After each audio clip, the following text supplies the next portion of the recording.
Let's go! Arkansas and Tennessee played a legendary game, and obviously both of these teams are huge here on Power Hour SEC. So, what happened? And could NICO have saved the day?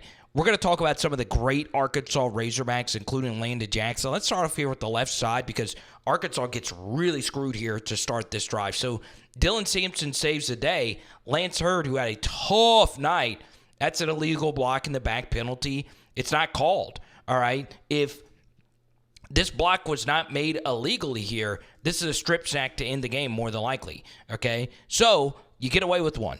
Now, you get another piece of luck here for your Tennessee that this ball actually was dropped because if it's caught, it's for no gain and the clock just continues to run. Alrighty, so a lot of you are probably wondering what was going through Nico's mind not giving our guys a shot, right? It's going to be replayed until the end of time, right? It's the final play of the game. Once again, Lance Hurd really struggling here with Landon Jackson. He actually keeps him in front of him this time, but the problem here is you're in your quarterback's lap. I'm not sure if anything was open down the field, but Nico decides to tuck and run, and what we don't tend to think is in one of these 2-minute drives, if you take a big hit, it could have an effect on you later. And I know Danico Slaughter, the former Volunteer, felt really good about this one. Bang, bang. Okay, I want you to watch this again. And I understand this looks like Dylan Sampson is running up the sideline, but it's hard with all your momentum there. Watch his head snap to the turf. Bang. Okay, so much adrenaline's going through your body, you're probably not even knowing if you were indeed concussed. But maybe that played a role in Nico's mistake. All right, so now we get to this 3rd and 2. All right, man, kind of a weird situation here. Tennessee was just all out of sorts. Looks like the snap came a little soon there. Maybe it didn't. I don't know. So you get a play action fake here. All right. I don't know if anyone's actually going to believe you're running the football here, but Lance Hurd does get beat again, okay? Just seems stiff all night, and I understand Landon Jackson kind of lulled him to sleep here, but, Landon with the nice little juke to bend the edge right here, and now Nico's got to make something happen, and this move works every single time. Fake like you're going forward and then spin out this way. It's impossible. I know that makes Landon Jackson look bad, but I really do mean it. It is nearly impossible to sack in that situation. Russell Wilson really popularized that move, and then, of course, you get Nico doing what 5-star quarterbacks do. Man, what a freaking throw on the run to Thornton, an absolutely massive target. All right, so Nico actually made a mistake here, and it's not a mistake because, the end result was the end result. This dig is there, okay? That's one you probably should take, especially in the 2-minute drill, especially if these safeties are going to play this far back. So Arkansas actually gets a little unlucky because they were basically giving him that. So Nico works backside, and there's just nothing there, and now he's just got to make something happen, and that's what he does. I mean, that is ridiculous quarterback play, okay? Really, really ridiculous. And it was actually Thornton who peeled off and then ran into the space. That is a really difficult guard for Arkansas, especially on a rush 3, drop 8. That's the downside of rush 3, drop 8. Your receivers can get really creative on the scramble drill. And Nico throws an absolute dart down the field, okay? What a freaking throw this was with the game on the line. So we get a little cutoff copy here. This was an interesting one. It's an out and up, and it's open, all right? Now, once again, even with a cleaner copy, it was tough to see if this ball was just badly thrown. I'm guessing it was. It is kind of weird that 87 is actually looking at the DB here because he heard some footsteps, but it does look like that ball is high. You catch that, it is a completely different ball game. All right, so Arkansas fans, you guys really do deserve the hat trick here, all right? You were the difference. Donald W. Reynolds is an underrated SEC stadium, right? Arkansas fans get loud if the team is competitive. which they oftentimes are. These are games that Arkansas normally chokes away, and the crowd deserves all the credit in the world for Tennessee being totally disheveled in that moment, okay? And we'll show you what happened on the other replay. You got to burn a timeout. Okay, so I thought at first that the stem is what caused this snap to be early or spook Nico. Maybe it did, maybe it didn't. I love stemming, especially in a three-man front like this. Just give them something different to look at. And guess what? Nico mishandles it, and it goes right to Sampson. And, man, actually, Tennessee, you get a little unlucky. The one time Lance Hurd had a good rep, he actually knocked Landon Jackson backwards into the path of Sampson, okay? Even though it ended up being Sorey who made the tackle. All right, so this was a very weird rep. Nico gets the snap, all right, and you'll see right here that, man, it is not easy to play quarterback in a rush 3 drop 8, especially considering your protection hasn't been good. This time your protection's absolutely perfect. And honestly, I do think Nimrod could have caught this, the Arkansas native. He makes a mistake. So let's get the bird's eye view here. Man, oh man, oh man, oh man.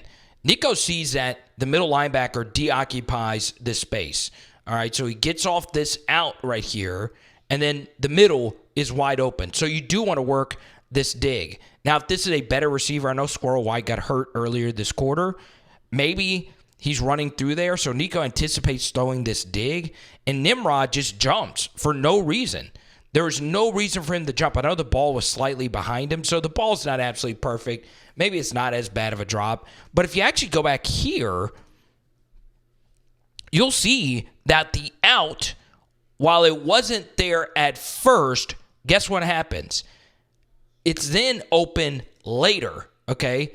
19 is wide open here, but obviously Nico eventually had to throw something. But if you throw this ball to 19 right up here up the sideline, with this DB's back turn, it's bang bang to the pylon for the game. Okay? Wow. All right, so I'm trying to release this as soon as possible. I would love what Josh Huepel, if someone in Tennessee media could get this. What did Josh Huepel tell Nico in this spot?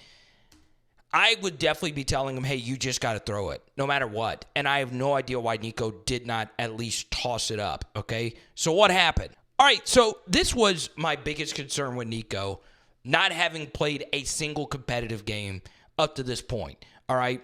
Because that allows you to do things like this. You've got to throw this football. Now, how was the play made? Well, Lance Hurd got beat again on a nasty spin move. We'll cover everything from the end zone angle here in just a second. But Nico decides to step up into this pocket. And, man, I want you to remember this right here. Remember this. Bang. Okay? We'll break it down here in just a second.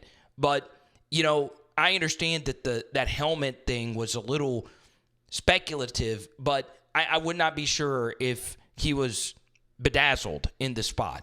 All right, I don't know what Tennessee's going to have to do with Lance Hurd here, but, man, I don't know. He wasn't in game shape, though, or whatever. It's a lot to ask a guy who's been sitting out for as long as he's been sitting out to come back in and try and save the day. Now, give Quincy Rhodes a lot of credit. This was a bold decision by Arkansas. Landon Jackson had been tearing Lance Hurd up all game. So the fact that Arkansas kind of took the game out of Landon Jackson's hands here was bold. It's just a bold decision, and it paid off. Good job by T. Will, because I'll be honest, if he's not beating Lance Hurd this hard, okay, good job by Dylan Sampson seeing it and picking it up at the end. Look at Landon Jackson putting Campbell on his rear end. Wow. He wasn't even tripped up either. That's just freaking nasty right there. Now, you do lose your contain here, which you don't want to do, but you need your DT to get over the top of this. Now, and he does. So, Lancer gets beat on a nasty swim. Let's pick it up a little bit later in the play. Obviously, you do not want to throw this out unless you are trying to just throw a quick out and then see if you can get out of bounds with 1 second. So, watch what actually happens here. NICO steps up, and where the ball was probably supposed to be thrown is either right here or right here on this in-breaker. And you tell me, all right, don't focus on NICO right now. You tell me if either one of these is being completed with a decent throw. The depth of the safety is far enough in the R for me to think that this potentially could have gotten in, okay?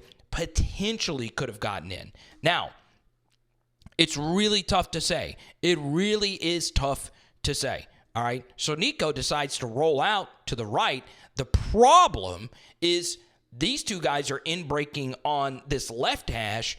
This guy was also in breaking, so there's no receivers to really throw the football to, and both of these DBs are outside the leverage of this receiver. Now, remember what I told you to come back to this moment? Watch actually what happens here, okay? He is right here, and he's looking to think about throwing this ball. He's trying to just find something, and you'll see he's pumping. Line of scrimmage is roughly right here, and look at this. Bang. It's right there. It's right there for the win. Oh, my goodness. If he rips this, now does NICO have the arm talent to get this here? Yes, he does. It would have been difficult. This guy could have peeled back and once NICO decided to throw it, but it's there. And that right there, Tennessee could have escaped. Yeah, as I rolled out, man, I seen Tay, he was coming open, but if I threw that ball, it was going to be batted down right away. So I tried to let Chris Bowser work a little bit, and he was covered at the time. And as soon as I was trying to let the ball go, I felt it slipping in my hand, and I got to do a better job at holding the ball. Heard from NICO, his vantage point of this play. One final thing, man. Landon Jackson, this is filthy. Hitting in 74 did not actually trip. He just got put on his rear end. But that did allow NICO to roll out here. So Tay is actually the receiver over the middle that I thought NICO could have thrown the football to. He said the ball would have been batted down immediately. I don't know. And then he said right here, this ball slipped. I mean, I guess there might have been a slip. I don't know. But the bottom line is Arkansas was a better team. They were able to drive down the field with a backup quarterback, backup running backs, and still get the job done. So, look, Tennessee just weren't as good as you probably thought you were going into this game coming off a bye. It is very disappointing. And the SEC, guess what? It's even, baby. It is even from top down. Was there another upset that happened today? I don't know. I love it. It is Power Hour SEC. Boom. So let me know down below if you thought that ball could have been fit in. And tonight, we are doing burgers. Let's go.